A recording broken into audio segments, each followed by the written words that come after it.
إن الإنسان خلق هلوعا إذا مسه الشر جزوعا وإذا مسه الخير منوعا إلا المصلين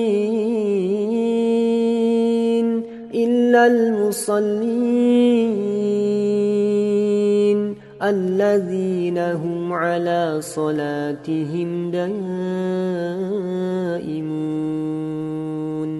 والذين في أموالهم حق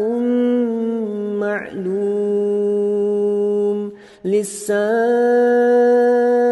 والمحروم والذين يصدقون بيوم الدين